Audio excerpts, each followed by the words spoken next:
Hello students, welcome to this session. I would teach Indigo, the chapter 5 in your Flamingo book.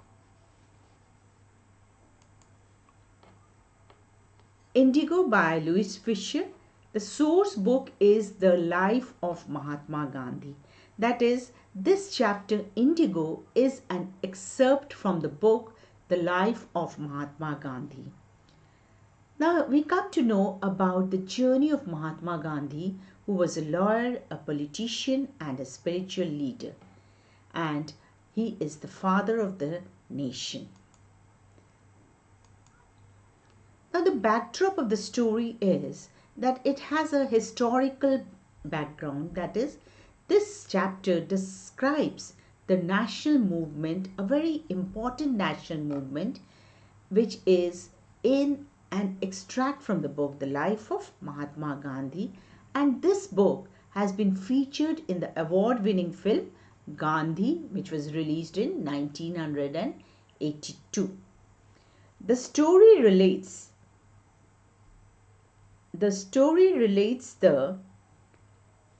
revolves around the Indigo movement, and also this is also known as Champaran Satyagraha in history, and this was to safeguard the sharecroppers from the atrocities of landlords. Now we have to know about the author. Now Louis Fisher, 1896 to 1970, was born in Philadelphia in 1896. He served as a volunteer in the British Army between 1918 and 1920. Fisher made a career as a journalist and wrote for the New York Times, the Saturday Review, and for European and Asian publications. He was also a member of the faculty of Princeton University. Now students, please read the introductory part of the chapter which is about the author in each chapter of your Flamingo book. Might be in the CBSE board exam you'll be given questions from this part also. Now we start the chapter Indigo, which is on page number 46 in your Flamingo book. When I first visited Gandhi in 1942 at his ashram in Sevagram. Now who is this Louis Fisher? He relates an interview which he had taken with Gandhi in 1942 at his ashram in Sevagram, which is in central India. He said, that is Gandhiji said, I will tell you how it happened that I decided to urge the departure of the British. It was in 1917. So Gandhiji told Louis Fisher that he would tell that how he decided to urge means to wish, he desired the departure of the British, and that year was 1917. He had gone to the December 1916 annual convention of the Indian National Congress Party in Lucknow. There were 2,301 delegates and many visitors. Now he means Gandhiji had gone to the December 1916 annual convention. That is, annual means yearly, convention is meeting or agreement of the Indian National Congress Party in Lucknow. And there were how many delegates? There were how many delegates means representatives. There were how many delegates? There were 2,301 delegates and many visitors were there. Now during the proceedings, Gandhi recounted. So Gandhiji recounted means he told or he related that a peasant came up to me looking like any other peasant in India, poor and emaciated. Peasant means, peasant is a farmer, a small farmer. He's called he is a peasant. So Gandhiji relates that a peasant came up to him, who looked like any other peasant in India, poor and emaciated. That how was the condition?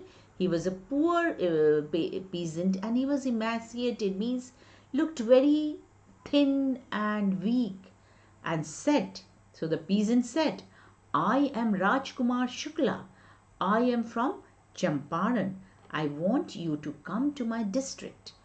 Now the peasant approached Gandhiji, and what was his name? His name was Rajkumar Shukla, and he had gone to the Lucknow National Congress Convention Party from Champaran, and he wanted Gandhiji to visit his district. Now, students, this is the stamp on Rajkumar Shukla, which was issued in 2018. Gandhiji had never heard of the place. Now, which place? Champaran. He had never heard of the place. It was in the foothills of the towering Himalayas near the kingdom of Nepal. So, where was Champaran? Here you see, this is the Champaran, and it was in the foothills. This was the foothills of Nepal. This is the Nepal part. So the Champaran, which is in Bihar, is in the foothills of Nepal. Under an ancient arrangement. So under an ancient means under a very old arrangement, the Champaran peasants were sharecroppers. Now Champaran grew a very costly item, that is, there was the indigo cultivation. Now students, indigo, I hope you know, in Hindi we call neel. It is a dye which is taken from the indigo flower, which is made from the indigo flowers, blue color. So there was an ancient arrangement. The Champaran peasants were what? Sharecroppers. Who are sharecroppers? The sharecroppers is a tenant farmer. That is, a tenant farmer means a farmer who takes a land on rent. Now these sharecroppers, these tenant farmers, had to give a part of the production or the cultivation of the crops as a rent to the landlords. So this was an ancient arrangement made in Champaran to the peasants of Champaran. Rajkumar Shukla was one of them. So Rajkumar Shukla was also a sharecropper in Champaran. He was illiterate. That is, he did not know how to read and write, but he was resolute. That is, he was resolute means he was illiterate. Now here you see, Rajkumar Shukla was illiterate, but he was resolute, means he was determined. He had come to the Congress session to complain about the injustice of the landlord system in Bihar. So why had he gone to the Congress session in Lucknow? To complain about the injustice of the landlord system in Bihar. So students, be very careful in reading all the parts in the chapter carefully, so that you can answer the long answers in this term 2 of your CBSE board. So why had he gone to Gandhiji? He had gone to Gandhiji to complain about the injustice of the landlord system in Bihar, and somebody had probably said, speak to Gandhi. So Rajkumar Shukla says that he had been told by somebody to speak to Gandhi. So Gandhiji at that time, was a freedom fighter, he was a politician, he was a great leader. So he thought that Gandhiji would be able to resolve the problem.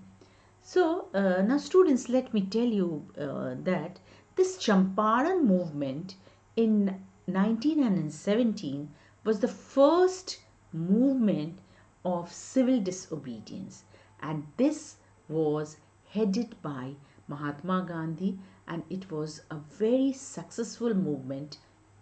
That is how the Indians showed disobedience in the commands and demands of the government then.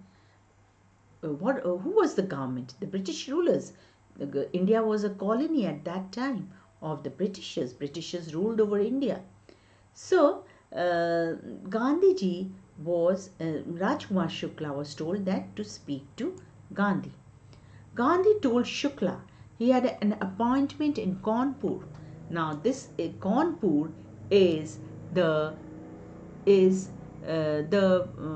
Kanpur of the modern times. In the British India, this word was pronounced, Kanpur was pronounced as Kanpur, and was also committed to go to other parts of India. So he was committed to go to the other parts of India. Let me write. This is Kanpur. So, go to other parts of India. Shukla accompanied him everywhere. So, what did Shukla do? Shukla was so resolute, was so determined to get over with the problem of the sharecroppers in his district Champaran that he went on with Gandhiji everywhere, went on accompanying with Gandhiji everywhere. Wherever Gandhiji went, he too went with Gandhiji. Then Gandhi returned to his ashram near Ahmedabad. So Gandhiji, after he had an appointment in Kanpur, and then he went to back to Ahmedabad. Shukla followed him to the ashram. Now this is the ashram in Ahmedabad. The picture shows the ashram in Ahmedabad. Shukla followed him to the ashram. Few weeks he never left Gandhi's side. Fix a date, he begged. That is, who begged? Rajkumar Shukla begged, entreated Gandhiji to fix a date to go to Champaran. Impressed by the sharecroppers' tenacity and story, Gandhiji said, I have to be in Calcutta on such and such a date. So Gandhiji was very impressed by the sharecroppers, that is Rajkumar Shukla's tenacity, means persistence, determination and story. Gandhi said that he had to be on Calcutta on the dates, the different dates. Come and meet me and take me from there. So Gandhiji approved that Shukla, that he can come to Calcutta, then it was known as Calcutta, and take him from there to Champaran. Months passed. Shukla was sitting on his haunches at the appointed spot in Calcutta. So this is how a person sits on haunches, that is on the thighs. This is the way is sitting on haunches. Months passed, and he sat on his haunches because he was a poor peasant, and he sat there in Calcutta when Gandhi arrived. He waited till Gandhi was free. Then the two of them boarded a train for the city of Patna in Bihar. There Shukla led him to the house of a lawyer named Rajendra Prasad, who later became the president of the Congress party and of India also. So Rajkumar Shukla took Gandhiji to the house of a lawyer, Rajendra Prasad, who became the president of India, and he was the president of Congress party, and later he became the president of India. Rajendra Prasad was out of town, but the servants knew Shukla as a poor yeoman, a man who cultivates a small piece of land, who pestered their master to help the Indigo sharecroppers. Now Rajendra Prasad was out of town, but the servants knew Shukla as a poor yeoman. That is, a poor yeoman means a poor peasant, who pestered, that is, who harassed, who insisted to their master, that is to Rajendra Prasad, to help the Indigo sharecroppers, because at that time it was a very, very prevalent problem in Champaran. So they let him stay on the ground with his companion, Gandhi and whom they took to be another peasant. So what did the workers do there? They let him stay on the ground with his companion Gandhi, whom they took to be another peasant, because Gandhiji was also a very simple dressed man. But Gandhi was not permitted to draw water and from the well lest some drops from his bucket pollute the entire source. So at that time, India was having the problem of untouchability. Later on in the constitution, students, this you must know, untouchability has been made a punishable offense. I think in Article 17 it is mentioned. But Gandhiji was not permitted to draw water from the well, lest some drops from his bucket pollute the entire source. How did they know that he was not an untouchable? So the people at Rajendra Prasad's house did not know that Gandhiji was not an untouchable and he should not be taken like that. Gandhi decided to go first to Muzaffarpur, which was en route, that is on the way to Champaran, to obtain a more complete information about conditions than Shukla was capable of imparting. So what did Gandhiji do? He first wanted to go to Muzaffarpur, then to Champaran to obtain a more complete information about conditions from Shukla. Then he wanted to see a first-hand view. He wanted to see that actually what is the condition. He accordingly sent a telegram to Professor J.B. Kripalani of the Arts College in Muzaffarpur, whom he had seen at Tagore's Shanti Niketan school. So accordingly he sent a telegram. In those days, the telegram was not like the telegram which is on the social media these days. Telegram used to be like a postal postal message which used to go very fast. So he went to J.B. Kripalani of the Arts College in Muzaffarpur, whom he had met at in West Bengal, that is in Shanti Niketan School of Tagore, means Rabindranath Tagore, and Shanti Niketan School is very quite near to Kolkata. Now this flower is actually, I have given you this picture, is the indigo flower from which the dye was made. The train arrived at midnight 15th April 1917. Kripalani was waiting at the station with a large body of students. So Kripalani was waiting at the station at Muzaffarpur with a large body of students. Gandhi stayed there for 2 days in the home of Professor Malkani, a teacher in government school. It was an extraordinary thing in those days, and Gandhi commented, for a government professor to harbour a man like me. That is, to harbour means to host or to keep a man like a national figure like Gandhiji, who was a freedom fighter, because they were all working under the government, that is under the British government which was existing at that time in India. In smaller localities, the Indians were afraid to show sympathy for advocates of home rule. So in smaller localities, mean in small places, the Indians were also afraid to show any kind of sympathy, any kind of friendship, any kind of sympathy for the advocates, means for the people who fought for home rule. Home rule means to have India's own rule on its own country, India. The news of Gandhi's advent means coming, and of the nature of his mission spread quickly through Muzaffarpur and to Champaran, that Gandhi has come to Champaran. Sharecroppers from Champaran began arriving on foot and by conveyance to see their champion, that is to see their leader. Now students, this is also an indigo flower for which this great Champaran movement actually happened. Muzaffarpur lawyers called on Gandhi to brief him. They frequently represented peasants' groups in court. They told him about their cases and reported the size of their fee. Now Muzaffarpur lawyers called to Gandhi and they told that they took some fees from all these peasants. Now these poor peasants were harassed more by the lawyers, and they also told Gandhi about their fees to take up the case. Now students, this is here I end this session today. This is the part 1 of the chapter, and I will continue with the part 2 and part 3 of this chapter soon.